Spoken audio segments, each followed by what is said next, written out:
Olá, tudo bem? Dança litúrgica é o assunto. Eu pretendo que esse vídeo não seja assim uma cruzada contra a dança litúrgica, nem uma defesa da prática. Eu vou manifestar a minha opinião já, mas explico por que eu penso que o vídeo pode ser útil tanto para quem gosta da prática e a aprova, quanto para quem a combate. Útil no sentido não de afagar o ego, mas de ser útil mesmo. Eu não gosto da dança litúrgica e eu não gostaria que ela existisse numa congregação pastoreada por mim, né? Espero que não vejam esse vídeo no futuro, quem sabe, né, num contexto em que isso aconteça, mas em princípio eu não gosto, né, não gosto. Mas eu fiz uma enquete no canal perguntando para as pessoas que seguem o canal, foram 112 votos, e a pergunta era a seguinte: você chega para liderar uma congregação e se depara com um ministério de dança litúrgica. Escolha a sua reação. A primeira reação que eu coloquei como opção e que foi escolha de 22% foi a seguinte: tem que acabar com isso. Não há precedente histórico na igreja. Precedente histórico é um argumento bom, é razoável, né? Pensar assim, olha, se não fizeram isso até hoje, por que no século 20 e 21 vamos inventar essa novidade?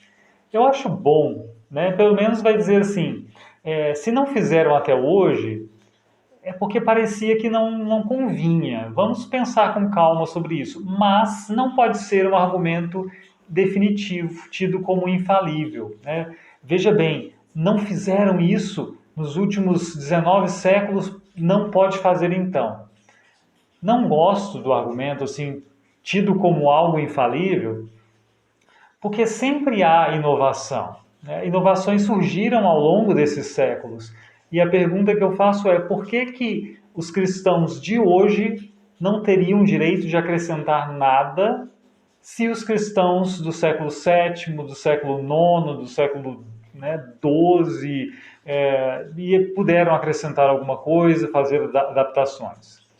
Se antes foi possível retirar e introduzir alguma coisa, por que hoje não? É claro que isso é algo assim, em princípio, eu estou defendendo essa igualdade de direito.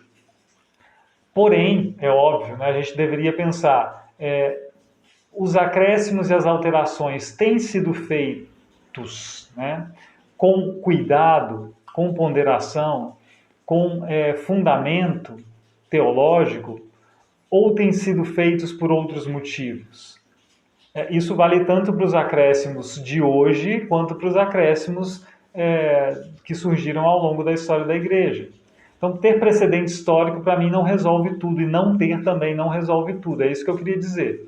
Adiante, eu dou um exemplo, por exemplo, de algo que foi acrescentado e que muitas pessoas gostam disso, né? Mas vamos para o próximo aqui, que eu já emendo a conversa. Outra resposta, essa teve só 4% dos votos, porque essa aprovava a dança litúrgica e a maioria que votou não aprova, né? Essa diz assim: tem na Bíblia Davi, Miriam, o Salmo 150, então pode. Ou seja, a ideia é que, já que Miriam e Davi dançaram louvando a Deus, isso diria que é possível louvar a Deus dançando. O Salmo 150 convida o povo a louvar, ou exorta o povo a louvar com adufes e danças. Então sim, né, as pessoas dizem, então sim, há dança no culto. Na verdade, eu já escutei até alguém dizer, quando não há é que é um problema. Quem é contra, e eu me incluo entre esses, vai dizer assim: Davi está dançando no culto? Miriam está dançando num culto? O Salmo 150, ele é ambientado no culto do templo, ou é um salmo de peregrinação para as pessoas chegando à cidade ou caminhando já dentro da cidade em direção ao templo? Não parece ser um salmo do templo, né, para ser executado no templo no momento de culto. Mas a gente resolve tudo com essa afirmação? Eu gostaria de pensar assim um pouco mais, né? Por que uma expressão de louvor que favorecida, que é elogiada por esses exemplos e por esse convite, fora do culto, por que ela jamais poderia ter parte no culto também, né? No culto comunitário, no culto da comunidade reunida? Por que não? Aí alguém diz assim, né? Nós, contrários, podemos dizer assim, bom, mas não há nas Escrituras uma ordem, uma afirmação clara de dança no culto, como se isso fosse recomendação de Deus. Esse argumento também ele não é tão bom quanto parece, porque ele tem um certo gosto, assim, né, um residual puritano. Porque nós não podemos, né, quem não é puritano, principalmente quem é de igreja litúrgica, nós não podemos afirmar assim que tudo que se faz no culto tem que ter ordem na Bíblia. E aí eu trago o exemplo que serve para falar do precedente histórico e também disso. Né? Tem muitas pessoas que detestam a dança litúrgica, mas que têm uma visão da liturgia mais elevada e que gostam, por exemplo, de um processional de entrada, né, dos pastores precedidos por um cruciferário, né, aquela pessoa que pode ser um acólito que leva um crucifixo sobre uma haste. Pois é, isso foi acrescentado na história da igreja em algum momento. E quando foi acrescentado, não tinha precedente histórico. E isso também não tem ordem nas escrituras. Eu não posso então dizer assim, não pode acrescentar dança litúrgica porque não tem precedente histórico, a não ser que eu queira tirar o cruciferário de cena também, porque ele, em algum momento ele não tinha precedente histórico. Eu não posso dizer tira a dança litúrgica porque Deus não mandou ter isso na Bíblia, a não ser que eu queira dizer assim, tire o cruciferário também porque Deus não mandou ter isso na Bíblia. Que seria uma atitude tida como puritana, né? Então veja, os dois argumentos não resolvem a questão, né? Também não aprovam o uso da dança litúrgica, mas deixam a gente meio que quase no lugar de onde partimos, né? A terceira resposta aqui recebeu 9% dos votos. Eu não sei se eu disse, mas foram 112 votos até agora, né? A terceira resposta é de aprovação com um certo pé atrás, né? Diz assim, até não vejo muita base, mas os jovens gostam, deixa assim. Não considero adequado que o gosto seja um parâmetro principal para pensarmos o culto, né? O que entra e o que sai do culto. É claro que o gosto pode entrar numa conversa sobre liturgia, mas se a gente tem já uma liturgia, assim, parâmetros do que é uma liturgia com ordem, com decência, que favoreça o anúncio do evangelho, que favoreça o entendimento do motivo de realizarmos essa reunião, de termos comunhão com Cristo, de recebermos a santidade de Cristo. Se isso tudo é preservado, nós podemos pensar em gosto, porque pode haver variação, né? Eu prefiro a ordem litúrgica número 1, eu prefiro a ordem litúrgica número 2 para esse dia, sim. Isso é gosto, né? E de qualquer forma, estamos trabalhando gosto, mas não ferindo nada da liturgia em si. Mas aprovar algo com um pé atrás por causa do gosto das pessoas, acho perigoso, né? Acho perigoso e tem uma questão de responsabilidade aí. Alguém disse assim no comentário, né? Eu não gostaria de ser o chato, né? Para dizer que não. Então teria muito cuidado com isso, eu concordo, né? E nem é só por não ser o chato pessoalmente, mas porque jovens podem não entender a conversa e achar que não é o pastor que é o chato, né? Mas que é a igreja que é restritiva demais, que é a igreja que não dá voz para eles. Então isso precisa ser ensinado com muita mansidão e às vezes com muito tempo, né? Não é numa conversa que você resolve isso. Até porque a gente vê até aqui nesses minutos de vídeo que a conversa não é simples, né? Teve uma resposta que ninguém escolheu, que se os reformadores não dançaram na igreja, ninguém vai dançar. Tem a ver com precedente histórico, né? Mas focando com a questão da história, da reforma. Mas vamos para a que recebeu mais votos aqui, que é a minha preferida, né? Essa eu escrevi pensando que eu votaria nela. Recebeu 65% dos votos e diz assim: culto não é show, não é lugar para apresentações. Eu concordo com isso e eu acho que muitos de nós na igreja estávamos tentando convencer as pessoas disso, de que culto não é para se assistir. Veio a pandemia e prejudicou o nosso nossa conversa, né? Porque a pandemia fez todo mundo ficar assistindo o culto e a gente querendo que as pessoas assistissem culto. Mas culto não é algo para espectadores, é algo para participantes, para pessoas que vão e têm comunhão nesse momento e participam com tudo que elas são. Né? Não só com a mente, com o coração, com o corpo também, nos gestos que fazem, nem que seja no levantar e sentar, onde não há muitos gestos assim. Né? Mas veja, você participa do culto, de algo que não é para se assistir, para se ver, para se presenciar simplesmente e depois aplaudir, de forma alguma. O culto não é um mero teatro, né?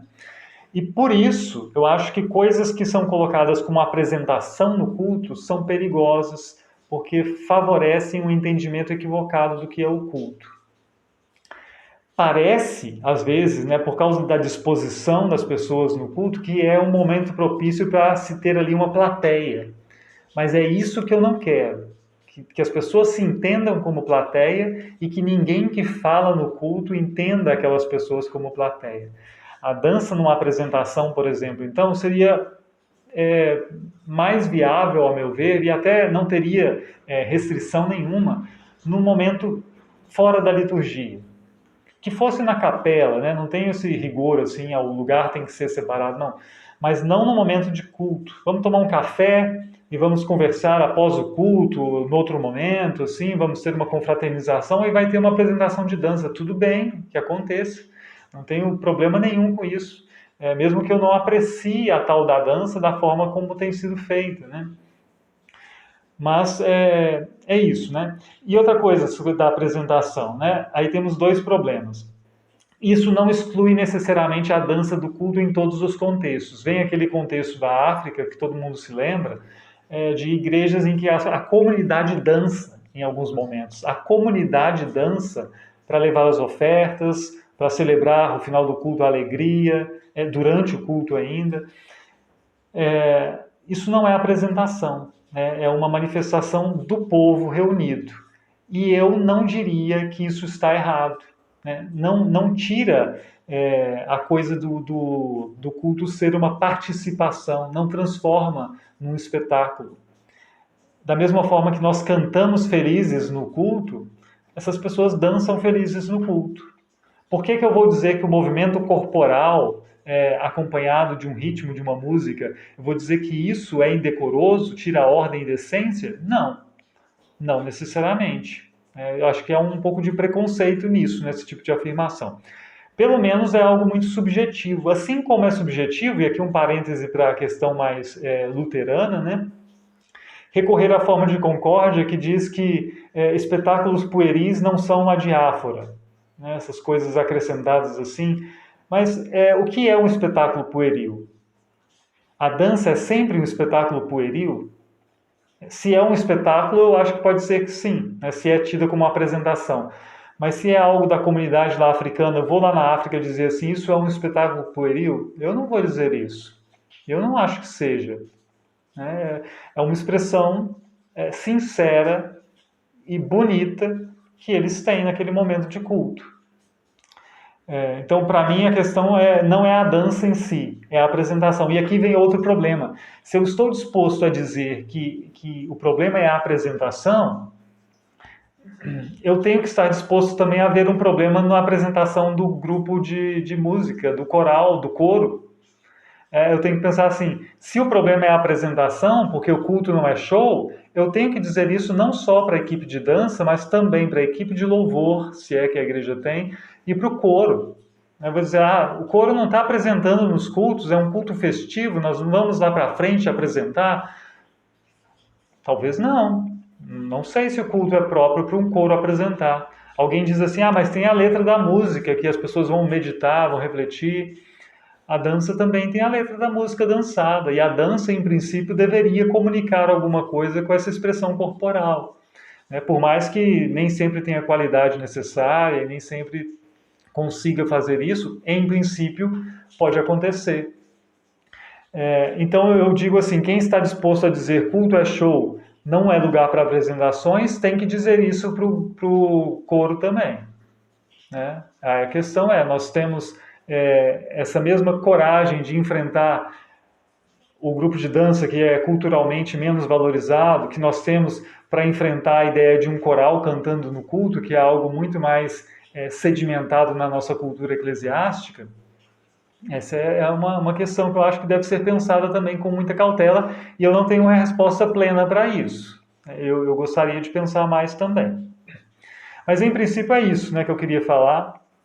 Dizer que eu realmente não aprecio, mas acho que a gente tem que ter muito cuidado com isso de dizer não pode. Eu falo assim, não acho adequado por uma questão da natureza do culto, da teologia do culto, do que nós estamos fazendo ali, do que é essa comunidade reunida que não é uma plateia. Mas há espaço para conversarmos ainda mais, né? E aí? Achou que foi proveitoso? Complicou? Não complicou? Né? Não sei. Diga aí o que você pensa. Mas eu quero que pense, né? Não, é melhor pensar do que ter um argumento na manga, assim, muito imediato. Está ficando longo, então vamos lá. Depois, qualquer coisa, conversamos mais sobre isso. Até a voz falhou. Bênção de Deus e até a próxima.